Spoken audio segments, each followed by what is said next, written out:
Hi, welcome to love talkies feel my love episode 68. బెడ్పై ఉన్న మౌనిత కూతురు సురభితో తన మేనల్లుడు వీరేంద్రని పెళ్లి చేసుకోమని చెబుతుంది. ఆ మాటతో షాక్ అయిన సురభి అయోమయంగా తల్లిని చూస్తూ ఉంది. ఏంటి సురభి అలా చూస్తున్నావు? నేను చెప్పేది నీకు అర్థమవుతుందా?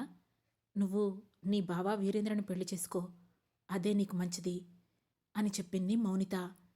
కానీ మమ్మీ, వాళ్ళకి మనకు పడదని కనీసం నేను బావతో మాట్లాడితేనే మీకు నచ్చలేదు.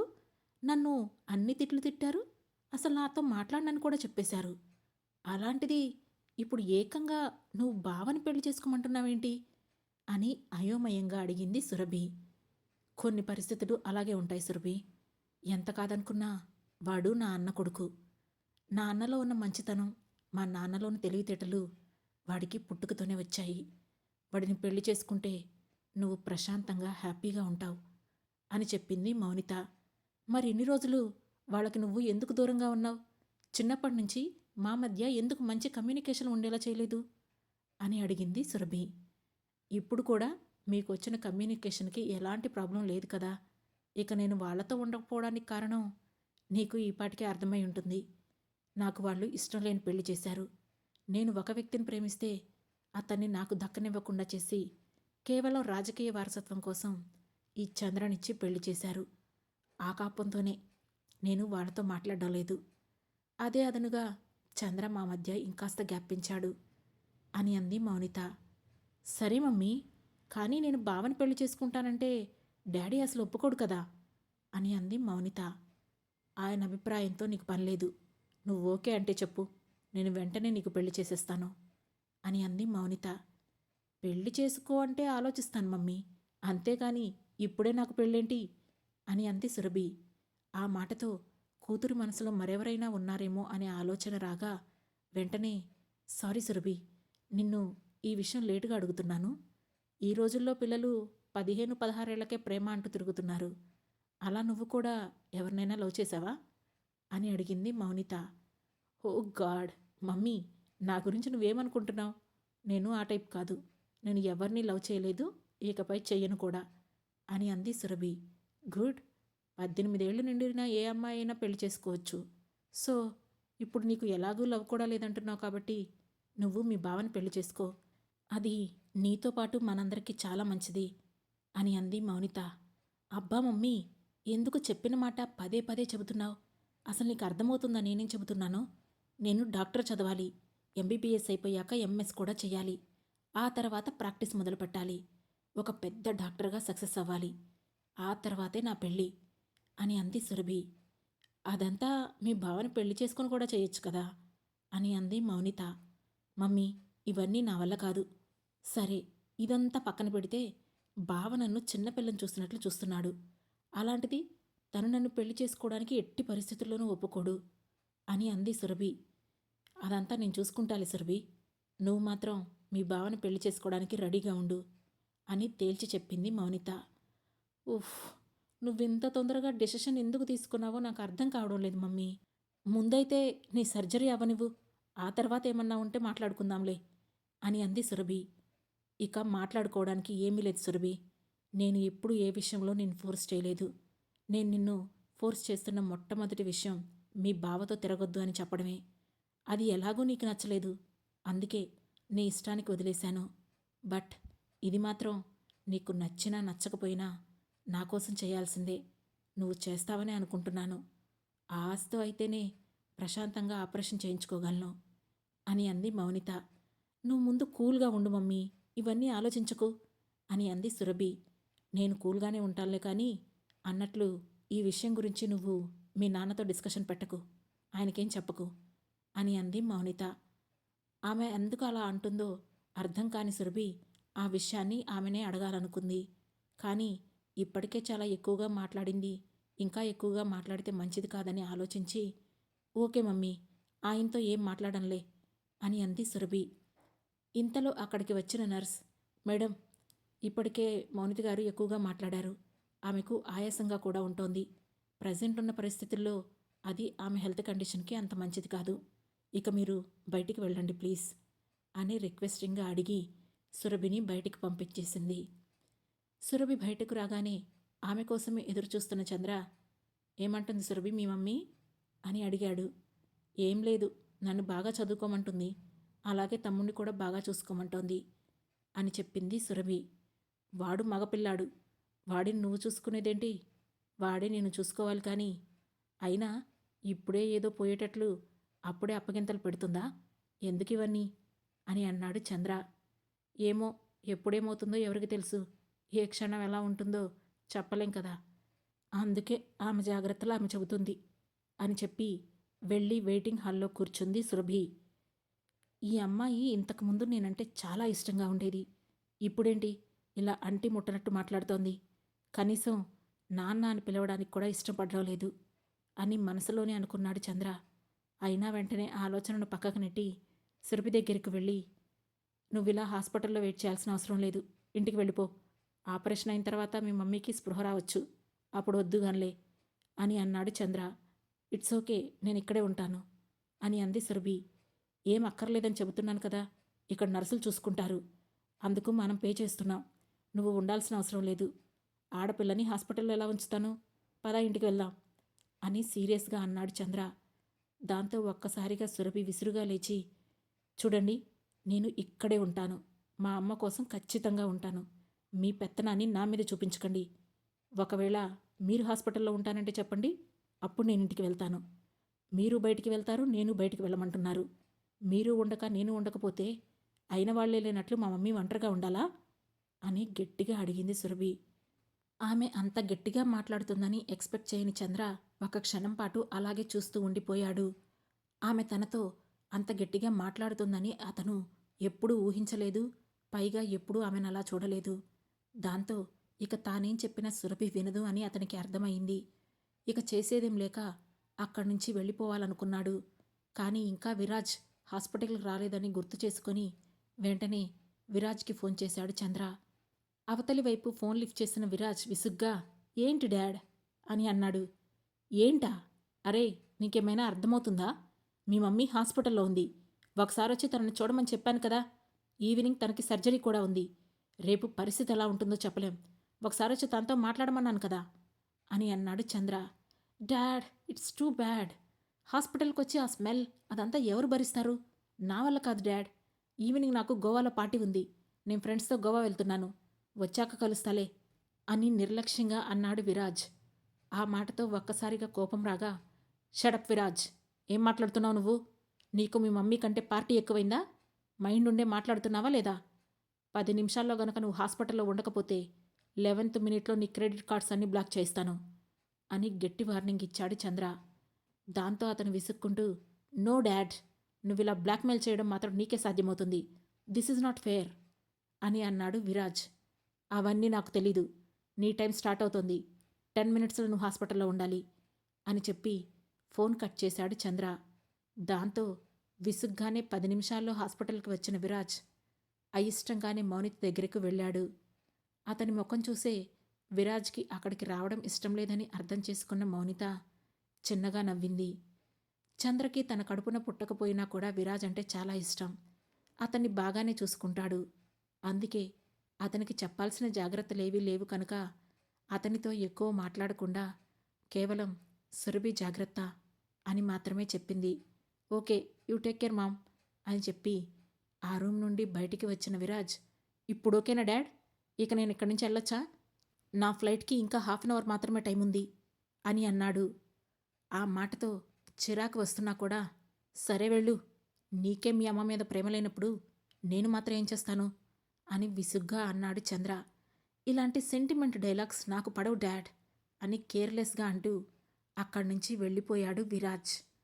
అప్పుడే సడన్గా ఎందుకో తల్లిని వదిలేసి వెళ్తున్న కొడుక్కి, అక్కడే ఉండి తల్లి కోసం పడిగాపులు కాస్తున్న కూతురికి మధ్య ఉన్న తేడా చంద్రకి అర్థమైనట్లు అనిపించింది. దాంతోపాటే ఒక్కసారిగా చిన్నప్పుడు తన చేతుల్లో పెరిగిన తన కన్న కూతురు గుర్తొచ్చింది. ఆమె గుర్తురాగానే మనసంతా ఏదో చేదుగా అయిపోయింది. కానీ ఆ వెంటనే ఇప్పుడు తాను అనుభవిస్తున్న మినిస్టర్ పదవే వాళ్లను వదులుకోవడానికి కారణమని గుర్తు చేసుకోవడంతో వెంటనే ఆ ఆలోచనలన్నింటినీ పక్కకు చెరిపేసి తన పదవికి న్యాయం చేయడానికి అక్కడి నుంచి వెళ్ళిపోయాడు చంద్ర. సురభి మాత్రం తనకు ఎవరితో ఏ సంబంధం లేనట్లు అక్కడే కూర్చొని మౌనిత చెప్పిన విషయం గురించి ఆలోచిస్తూ ఉంది. 2 రోజుల క్రితం అదే తల్లి తనను వీరేంద్రతో మాట్లాడవద్దని, కలవద్దని రిస్ట్రిక్షన్స్ పెట్టింది. అందుకు ఒప్పుకోకపోతే అసలు తనకు ఆమెకు సంబంధమే లేదని అంది. అలాంటిది ఈరోజు తానే స్వయంగా అదే వీరేంద్రను పెళ్లి చేసుకోమని అంటుంటే అసలు దాన్ని ఎలా అర్థం చేసుకోవాలో, ఎలా యాక్సెప్ట్ చేయాలో ఆమెకు తెలియడం లేదు. ఇక మరోవైపు మౌనిత మనసులో ఆలోచనలు వేరుగా ఉన్నాయి. చంద్రకి సురభి విరాజ్ సొంత పిల్లలు కాదు. తన పదవికి అడ్డొస్తున్నారని కన్న కూతుర్ని భార్యని కూడా చంపడానికి వెనుకాడని చంద్ర రేపు ఏదో ఒక విపత్కర పరిస్థితుల్లో తన పిల్లల్ని కూడా చంపడని గ్యారంటీ లేదు. అందుకే తన కూతుర్ని వీరేంద్రకిచ్చి అలాగే చంద్ర రాజకీయ వారసత్వాన్ని కూడా అతనికే అప్పగిస్తే వీరేంద్ర తాను ఎదగడమే కాకుండా తన కొడుకుని కూడా అతనే చూసుకుంటాడని భావిస్తోంది మౌనిత. ఏ ఆడపిల్లకైనా కష్టం వస్తే మొదట కనిపించేది పుట్టిల్లే. ఇప్పుడు మౌనితకి కూడా ఆ పుట్టిల్లే కనిపిస్తోంది. తానున్న హెల్త్ కండిషన్లో తనకి ఏదైనా జరగరానిది జరిగితే తన పిల్లలు ఒంటరి వాళ్ళవకుండా ఉండాలంటే తన పుట్టిల్లు వాళ్ళకి ఆసరాగా ఉండాలని ఆమె అభిప్రాయం. అందుకే సురభి విరాజును ఎలాగైనా తన పుట్టింటికి చేర్చాలని మనసులోనే ప్లాన్ చేసుకుంటోంది మౌనిత. మరోవైపు సహస్రకి వార్నింగ్ ఇచ్చిన తర్వాత అనసూయతో కలిసి భోజనం చెయ్యాలని ఇంటికి వచ్చాడు దేవా. అదే సమయంలో అనసూయ హాల్లో ఉన్న డైనింగ్ టేబుల్ దగ్గర తల టేబుల్పై పెట్టుకొని పడుకొని కనిపించింది. దాంతో ఆమెను చూసి కొంచెం కంగారు పడి దగ్గరికి వెళ్ళి అనసూయ అని పిలిచాడు. ఆమెలో ఉలుకు పలుకు లేదు. దాంతో వెంటనే చెయ్యి పట్టి తడుముతూ అనసూయ అనసూయ అని ఇంకాస్త గట్టిగా పిలిచాడు. దాంతో దిగ్గున లేచి హా దేవా అని అంది అనసూయ. ఆమె లేవడంతో అతను కొంచెం ఊపిరి పీల్చుకొని ఏంటి ఇక్కడ పడుకున్నావు? రూమ్లో పడుకోవచ్చు కదా, భోజనం చేశావా అని అడిగాడు దేవా. ఆమె తినదని తనకు తెలుసు. తాను వచ్చే వరకు వెయిట్ చేస్తుందని కూడా తెలుసు. కానీ అడగడం తన కర్తవ్యం. అందుకే అడిగాడు దేవా. అందుకు అనసూయ కూడా నవ్వి నువ్వు లేకుండా చేయాలనిపించలేదు దేవా, రా ఇద్దరం కలిసి తిందాం అని పిలిచింది అనసూయ. ఎందుకు ఇలా చేస్తున్నావు? లేట్ అవుతుందనిపిస్తే భోజనం చేసేసి ఉండొచ్చు కదా టేబుల్ దగ్గర కూర్చుంటూ అన్నాడు దేవా. ఉండే ఈ కొద్ది రోజులైనా కొన్ని భోజనాలైనా నీతోనే కలిసి చేస్తాను దేవా అని అంది అనసూయ.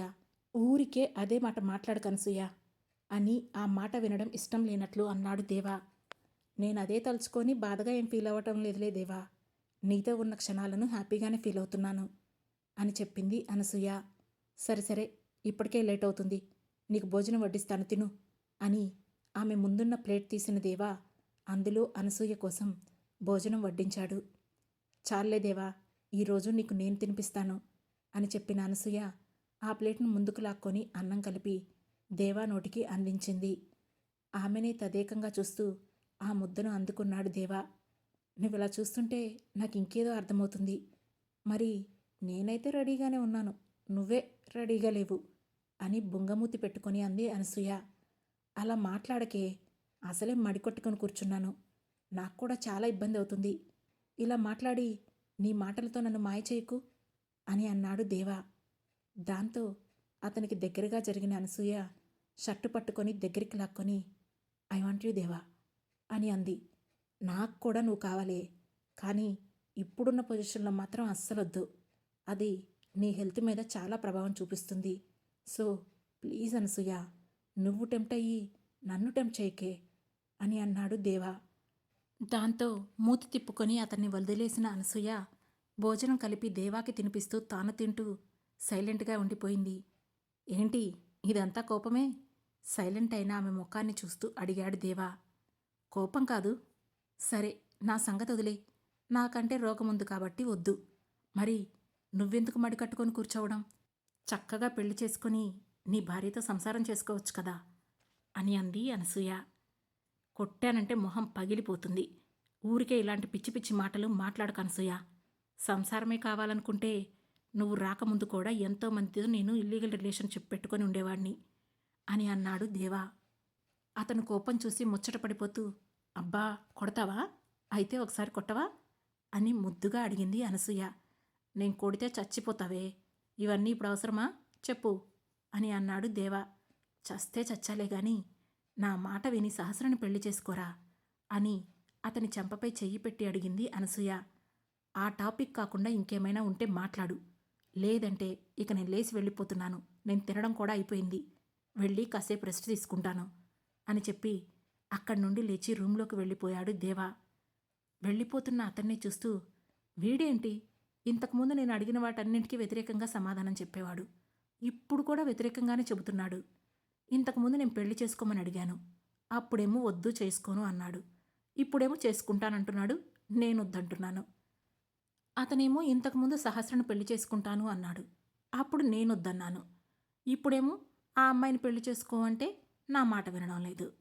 అసలు మా ఇద్దరి అభిప్రాయాలు ఎప్పుడూ కలవు, కానీ మేం మాత్రం విడివిడిగా ఉండలేము అని నవ్వుకుంది. అప్పటికే దేవా వెళ్ళిపోవడంతో ఇక తన భోజనం కూడా పూర్తి చేసుకొని దేవా దగ్గరికి వెళ్ళింది అనసూయ. రూంలో వెళ్లికలా పడుకొని ఉన్న దేవా ఆమెను చూడగానే తన చేతిని చాచాడు.